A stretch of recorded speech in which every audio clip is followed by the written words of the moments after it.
Greetings, my fellow YouTubers. This is the Big D, and today I'm about to begin the first installment of my reviews of the Marvel Cinematic Universe. That's right, I'm going to be reviewing all movies from phases 1 through 3, which that will include Avengers Endgame, which will be due out next Friday. Not this coming Friday, next Friday.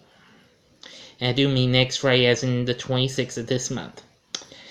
Anywho, I'm about to get the show on the road and begin with the one that started off, Iron Man from 2008.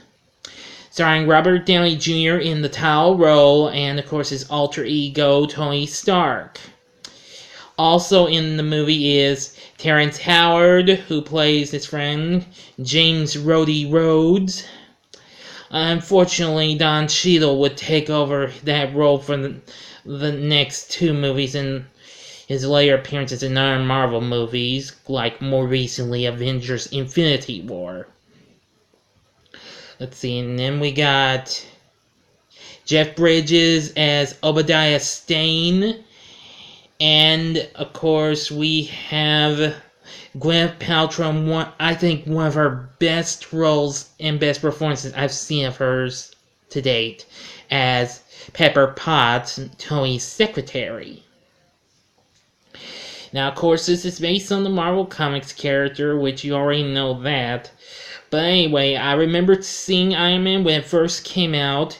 The movie was directed by Jon Favreau, who actually appears in this movie briefly. He plays Happy Hogan, Mr. Stark's chauffeur. Of course, Favreau also went on to direct the second movie. He also directed the live-action version of The Jungle Book, and he's currently just finished directing the upcoming live-action version of The Lion King, which I'm sure I'll possibly go see, but however, I'm forgetting the Aladdin remake. Forget that one.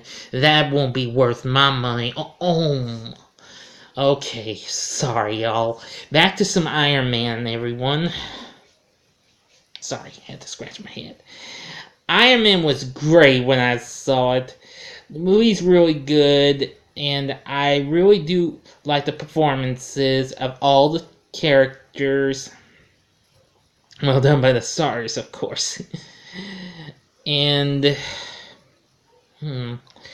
well, I really don't have too much negatives, though, but I've got more good positives on it than negatives. I mean, hearing some good music in, like AC/DC's Back in Black. I like some of their music. And a bit of a short instrumental of Black Sabbath's Iron Man. Easily one of my favorites. And anyway, I do think Iron Man was definitely worth checking out. The movie opened with about 100 million. Believe me, that was probably the second biggest type of opening for a Marvel movie since the original Spider-Man did back in 2002. And believe me, that was a good start for the Marvel Cinematic Universe. I'd say your collection wouldn't be complete if you didn't have Iron Man, but I'm sure lots of y'all might have it. But even so, I loved the movie. I think some of the good things are possibly what, if you saw the scene where, well, Tony's at the craps table when he's not there to accept his award in the beginning, if you listen closely to the music, that's actually an orchestral instrumental of the theme song to the original Iron Man cartoon that was featured in 1966's Marvel Superhero Show, which I've seen all of the Iron Man shorts, and they're good and all. Not great though, but good though.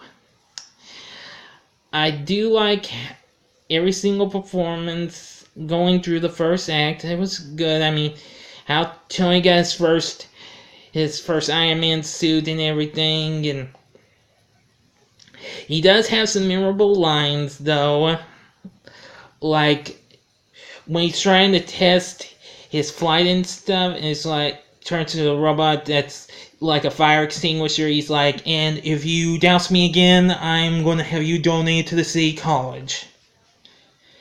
And after he finally manages to get down, that thing was got. yeah, I can fly. That was a good part, and I do also like the part where he finally returns home after being in captivity. He turns to his secretary Pepper Potts, and it's like, I want two things. I want an American cheeseburger, and then after that, this thing, what you're thinking, I want you to call for a press conference. And Pepper's not too thrilled with that. So, and Tony's just like, Hogan, drive. Cheeseburger first. I love it. It's had some fun lines and moments and what have you. Even so, let's see, and, well, Jarvis, which is the computer technology system all over Stark's home, really cool. Now, of course, if you've read the comics, Jarvis was actually the name of Tony Stark's butler. Yes, Edwin Jarvis was his name. But even so, I liked Jarvis in this. I mean, it might have been, well, the computer's AI, whatever you call it, but I do enjoy that. Let's see.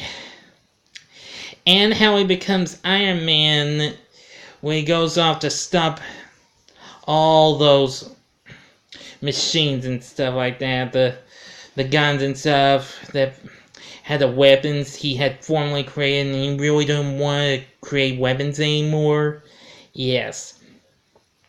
Also, we get to see the first appearance of Clark Gregg as Agent Coulson, who I'm sure we'll see him again as he'll be returning on TV's Agents of S.H.I.E.L.D.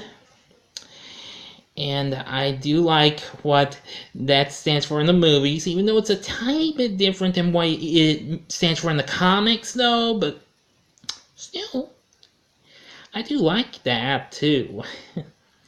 Believe me, S.H.I.E.L.D. is probably one of those few acronyms that I think is kind of a mouthful in my book. But don't get me wrong, there are many other acronyms that I think are, well, a real mouthful. Like, take forgive me for saying this, Ram Class, for instance, which actually that was taken from an episode of the 80s sitcom Small Wonder, which I'm a huge fan of. I know that show got this, but enough said about that. I'm not going to talk much about Small Wonder. I'm talking about Iron Man here. Iron Man just proves to be a real cool flick, especially the end scene, final fight, when Obadiah really goes against Tony and creates his Ironmonger suit and really goes into an epic final confrontation with Tony. I do love that. I just think I gotta say, I loved all the performances. Robert Downey Jr. was great. Jeff Bridges was good. Terrence Howard, even though he only played Rhodey one time, of course he'd go on to play War Machine in the sequels, and then he would do it again in the other Marvel movies he would be in. And of course, Gwyneth Paltrow, I loved her performance. I mean, I've seen her in lots of other good movies, but this easily took the cake. I'd say see Iron Man. If you have yet to see this, you don't know what you're missing. But Iron Man is definitely fun. I do love it. I think this one's good. The second one is good. Not quite as good as its predecessor. I'll be reviewing that later in the week.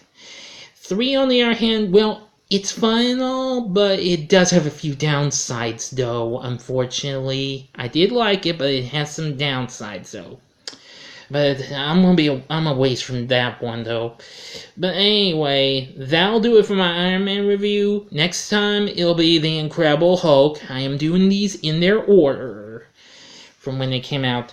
So until next time, true believers, this here's the Big D signing off. Excelsior! Bye now.